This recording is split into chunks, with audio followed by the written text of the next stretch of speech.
palabra y inmediatamente vas a pensar en algo relacionado con esa palabra, pero muy rápido, solo lo vas a pensar. Primera palabra, dinero. Muy bien, ya todos pensaron en algo relacionado con el dinero. Orgullo. No, solo pensar. Segunda palabra, Navidad. Muy bien, ya pensaron en algo relacionado con la Navidad. Posiblemente existan muchas ideas, imágenes, palabras, acciones que se nos vengan inmediatamente a la mente en relación con la Navidad. Quizás regalos, quizás una gran cena, quizás ayudar a otros.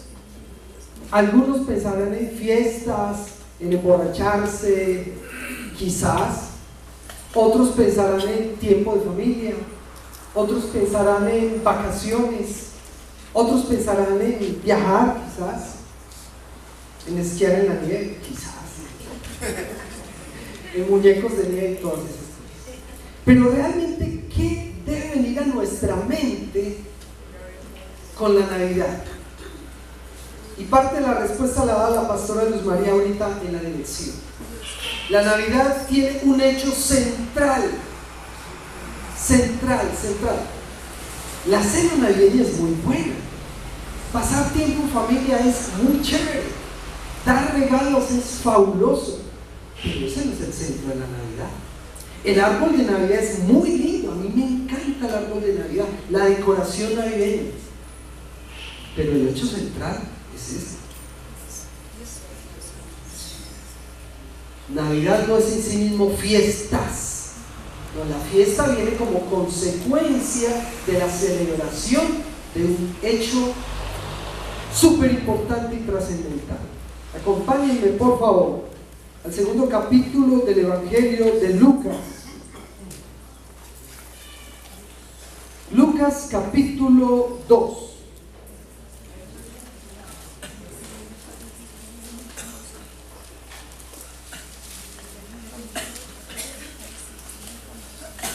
Lucas capítulo 2 dice así la palabra del Señor: por aquellos días, a propósito de cuáles días está hablando,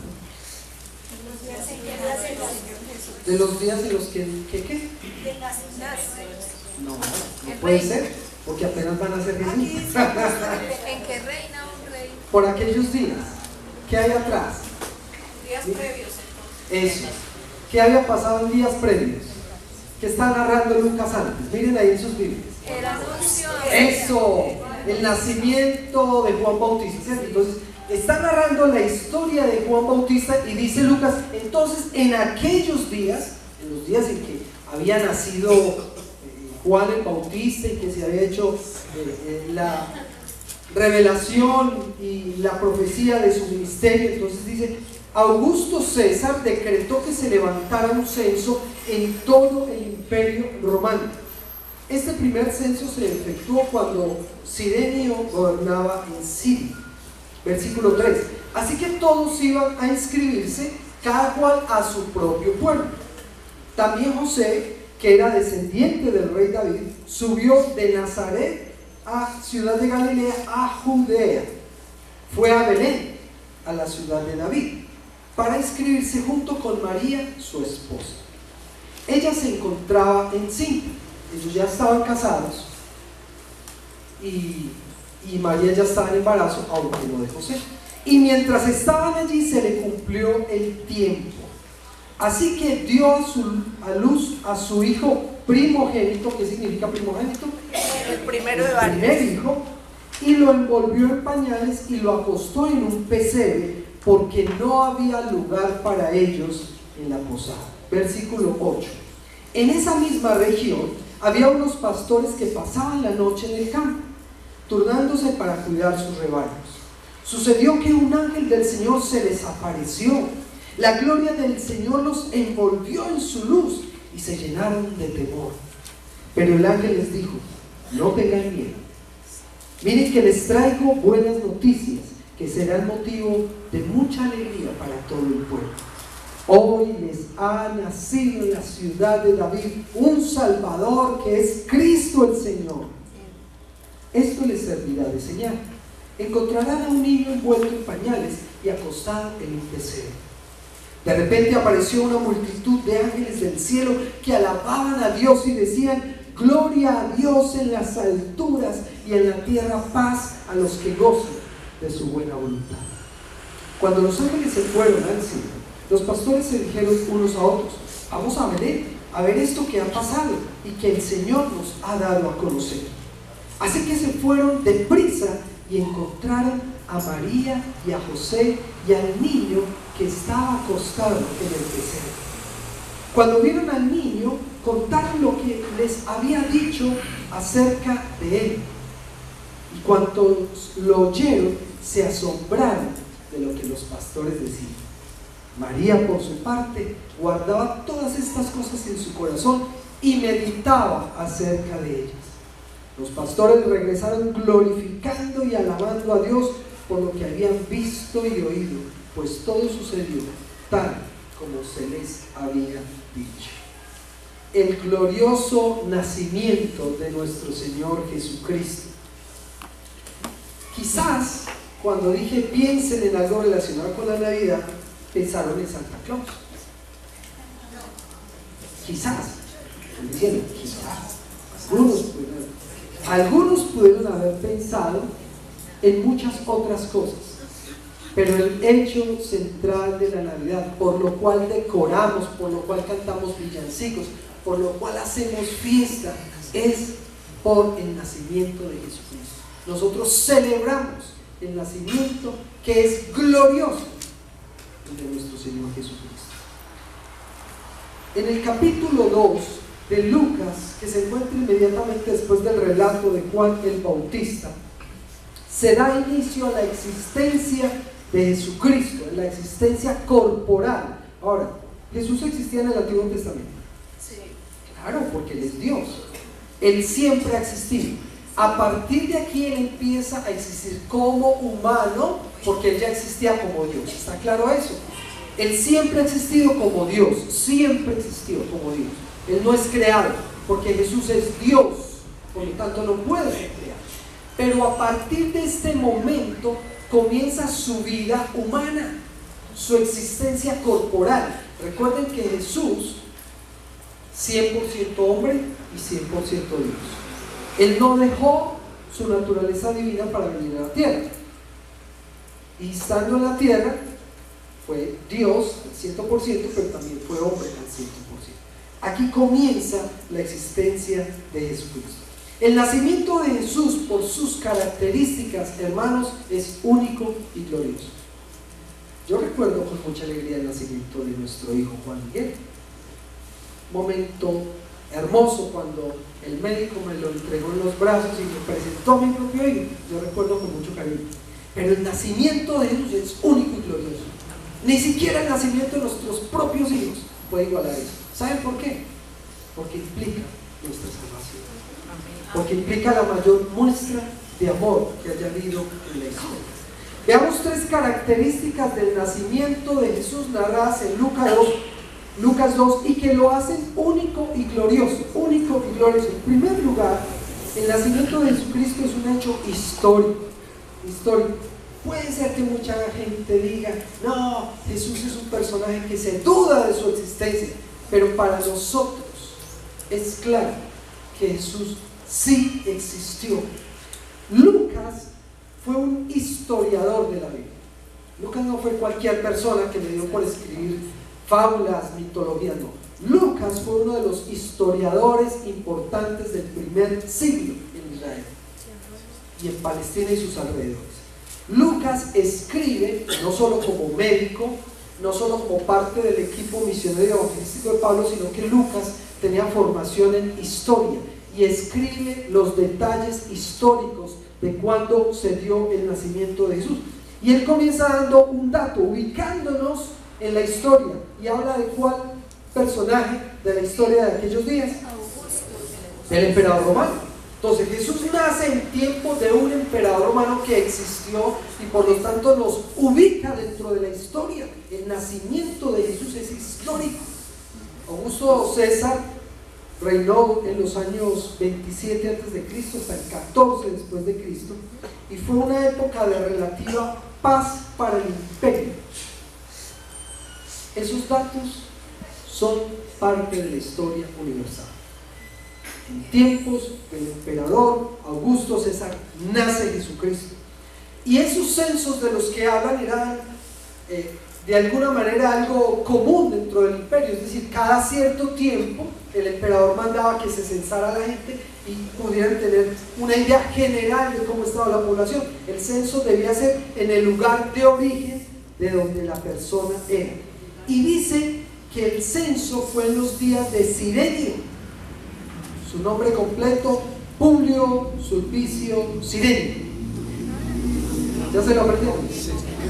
Publio Sulpicio Cirenio, gobernador romano de la provincia de Siria, que abarcaba donde vivía Jesús y su familia. Palestina estaba dentro de esa provincia que estaba gobernada por Cirenio. Y José, habla de José que vivía, ¿en dónde vivía originalmente? ¿O desde dónde se vino él? Desde Nazaret, estaba viviendo en Nazaret y viaja a un pueblito de donde él era oriundo. ¿Cómo se llama ese pueblito? Belén de Judá. Datos históricos de ciudades, datos históricos de personajes que existieron, tanto un emperador como un gobernador. Por lo tanto, el nacimiento de Jesús es histórico, es real. Nosotros podemos creer que sí fue cierto. Además porque lo dice la palabra de Dios. Y la palabra de Dios es veraz para nosotros. Si el nacimiento de Jesús es un hecho histórico, implica que tiene que ser creíble para nosotros y para todo el mundo. ¿Lo es para ti? ¿Crees que Jesús vino al mundo como Dios, se encarnó para luego morir en una cruz por nuestros pecados? ¿Lo crees de todo corazón? Y cuando se te menciona la palabra Navidad, ¿eso es lo que viene a tu mente? O Santa Claus con el traje rojo, repartiendo regalos, el brindis de medianoche de la Navidad, la gran cena. Porque esos no son los hechos centrales de la Navidad. En segundo lugar, el nacimiento de Jesucristo fue imprevisto. Fue algo imprevisto. A Dios le gusta eso, tomarlo a uno por sorpresa. ¿Sí lo han experimentado? Sí. Dios es de sorpresas. Él advierte y da písticas, pero cuando menos piensa, uno, uy, Señor. Dice el texto que el censo obligó a José y a María a viajar. Ellos debían, como buenos ciudadanos, debían cumplir con ese deber y viajar a ese lugar. Ella ya estaba en un alto grado de embarazo, un estado avanzado de embarazo, y estando allí se le cumple el tiempo, dio a luz, lo envuelve en pañales y lo acuesta en un pesebre. Ya en esa época se usaban pañales, pero los pañales no eran como hoy, no eran súper absorbentes, desechables, con adhesivo para que se... eran un poco incómodos. Si a mí me tocaron los de tela, yo no recuerdo, pero mi mamá me cuenta que eran bien difíciles de manejar para las mamás. Piensen ustedes 2000 años antes cómo sería el asunto. Y si con un pañal moderno y con cremas a los niños les da pañalitis. Recuerdo yo esas nalguitas quemadas de mi hijo, pobrecito, terrible, eso se quema terrible. Ustedes pueden imaginar la incomodidad de un niño de hace 2000 años, donde no había cremitas humectantes, donde no había pañales absorbentes. Esa fue la realidad de Jesús. Un niño envuelto en pañales. Eran unas tiras de tela con las cuales se envolvían al recién nacido. Durmió en un pesebre. Los pesebres eran los lugares donde ponían a los animales, ¿cierto? Y había dos tipos de pesebres, unos que eran en unas cuevas, unas cavernas en donde llevaban un poco más de animales y allí dormían, Pero algunas casas que eran amplias tenían un pesebre en la parte a un lado de la casa. Entonces los animalitos dormían ahí. Posiblemente ese fue uno de los lugares donde ellos tuvieron que quedarse.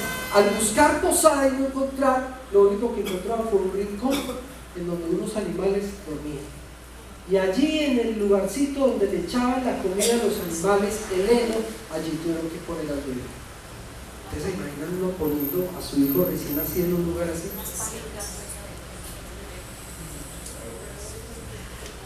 El principal imprevisto entre toda la narración que los tomó a ellos por sorpresa era que no había posada. Buscaron en muchos lugares y no había. Quizás, además de lo del censo, que había mucha gente viajando, también esto muestra un poco de indiferencia. Indiferencia con una persona que llega como inmigrante a la ciudad con mucha necesidad y no hay quien le tienda la mano. Y lo máximo que se le puede hacer es acomódese ahí, mire a ver dónde se acomoda. Quizás el que invitó o el que dio la oportunidad de que se quedara en el pesebre no sabía quién era ese bebé. Quizás ignoró y lo tomó por sorpresa quién se iba a alojar en su pesebre. Nada más y nada menos que el Rey del Universo, el Dios Todopoderoso que se hace humano, como un niño indefenso, envuelto en unos pañales arcaicos y acostado en el lugar donde comen los animales. ¿Será que a nosotros también nos toma por sorpresa la vida de Jesús? ¿O nosotros ya le dimos la bienvenida a Jesús a nuestro corazón? ¿Tú ya le invitaste a Jesús a que entrara a tu corazón y que morara en él? Señor, entra a mi vida, mora en mi vida, sé tú el Señor, te recibo, no te rechazo, no soy indiferente, te recibo, te reconozco como Dios, toma mi vida, mora dentro de mí. Y saben que Jesús va a volver. Amén. Que no nos tomen por sorpresa, porque a esa gente los tomó por sorpresa, no estaban preparados para recibir, ignoraron a quién estaban recibiendo. Y Jesús un día va a volver, y no va a volver como un niño indefenso, sometido a la pañalitis y a las moscas de un pesebre. Va a venir como rey y como juez. Y toda rodilla, quiéralo o no, se va a tener que postrar ante Dios. Quiéralo o no, se va a tener que postrar ante Dios. ¿Estás preparado para una segunda venida del Señor? Si el Señor viniera en este instante, tú podrías decir: estoy en paz contigo, Señor, me puedo ir a tu gloria, me puedo ir a disfrutar de tu gloria. Puedes venir en este momento y ¿está bien? ¿O todavía asuntos por arreglar? ¿O nos va a tomar por sorpresa como lo tomó a toda esta gente del pueblo? En tercer lugar, el nacimiento de Jesús fue impactante, fue algo rotundamente impactante. Por ejemplo, los pastores fueron impactados. Y qué bonito que la primera aparición con respecto al nacimiento de Jesús, la primera anunciación con la aparición de ángeles, así se dé a unos pastorcitos. O sea, no se dio a la crema innata de la ciudad, no fue al club de la ciudad decirles: oh chicos, vengan que aquí está Jesús. No, fue a los pastores. Los pastores no eran los empleados más mejores pagos o la gente más rica de aquel entonces.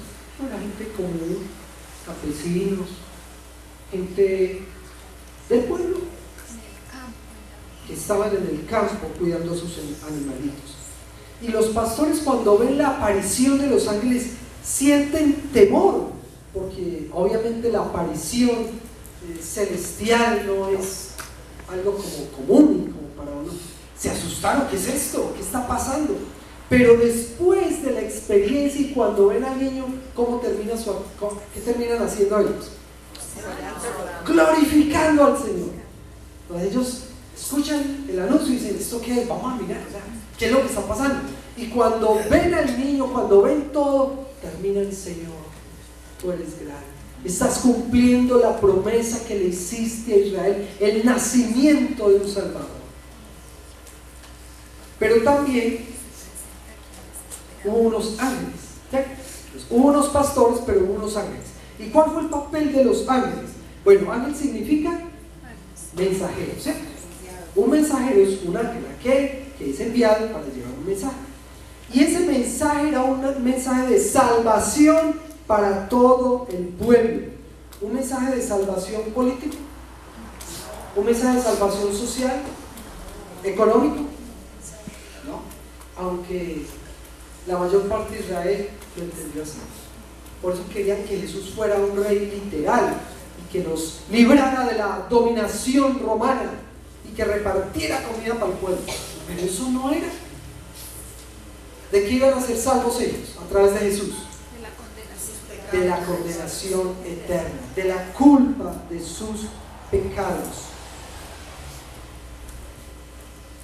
Y hubo multitudes de ángeles, unos que dieron el mensaje, pero otros que alabaron a Dios. Un ejército de ángeles se presentó como un gran coro de alabanza, glorificando a Dios por lo que sucedía.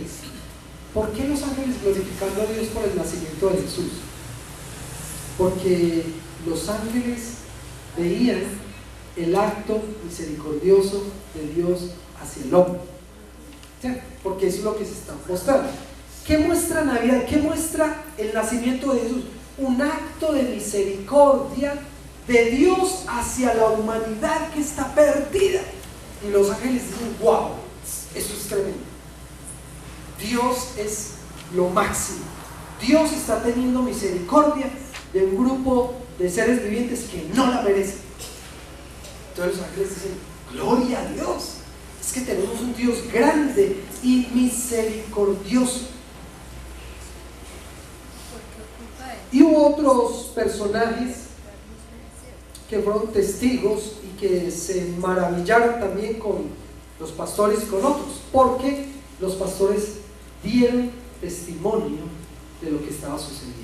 Parte del impacto del nacimiento de Jesús fue el dar testimonio. Escuchen, ha nacido el Salvador de Israel, decían ellos. Fuimos y lo vimos. Nació humilde, pero es el rey de Israel. Comenzaron a dar testimonio de esto. Ahora la pregunta para nosotros es: ¿qué impacto causa el nacimiento de Jesús en nosotros? Algunos, la Navidad les produce un gran guayabo. Entonces, beben todo diciembre. Otros se gastan toda la plata del mundo. Otros comen que quedan como chanchitos para la Nochebuena. O comemos otros reparten muchos regalos. Otros festejan en Navidad. Pero la Navidad no es eso. Eso es lo que rodea la Navidad. La Navidad es el nacimiento glorioso de Jesús. ¿Qué impacto a tu vida trae este nacimiento? ¿Qué significa para ti? ¿Qué implica para tu vida? Para tu perspectiva, para tu cosmovisión, para tus actos, para tus palabras, para tus pensamientos. ¿Qué implica eso?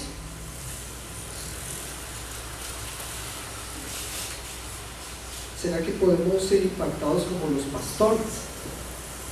Terminaron dando gloria a Dios, o como los ángeles que transmitieron un mensaje de parte de Dios y que glorificaron también al Señor, o como todos los testigos que terminaron dando testimonio de estas cosas.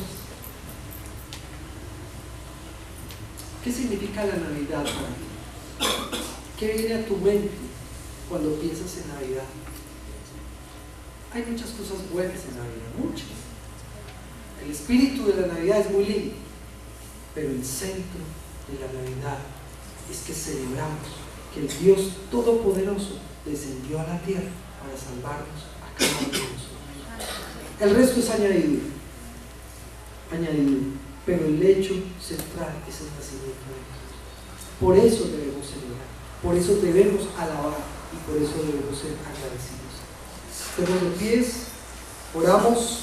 Y terminamos cantando al Señor por su glorioso nacimiento. Celebrar pensando en la prioridad de la Navidad, en lo que da origen a la Navidad, en el centro de la Navidad, en el propósito de la Navidad. Y es que tú viniste al mundo mostrando amor, mostrando misericordia. Tú dejaste tu trono para venir y nacer en incomodidad, en escasez, en frío, en pobreza, y todo eso por amor a nosotros.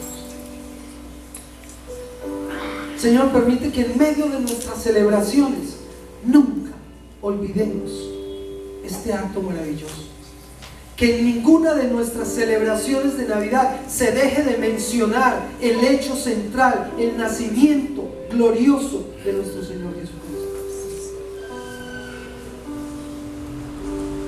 Que cuando entreguemos los regalos podamos hacer mención del regalo más grande, que fuiste tú, Jesús, entregado por nuestra salvación.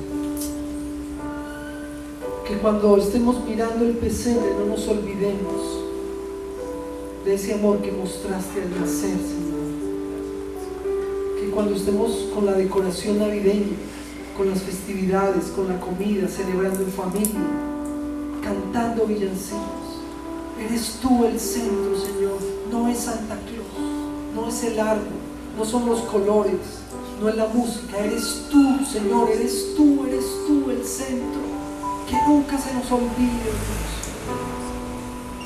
que tú seas glorificado y que durante todo el año te agradezcamos por lo que hiciste por nosotros. Bendito seas por siempre. Amén.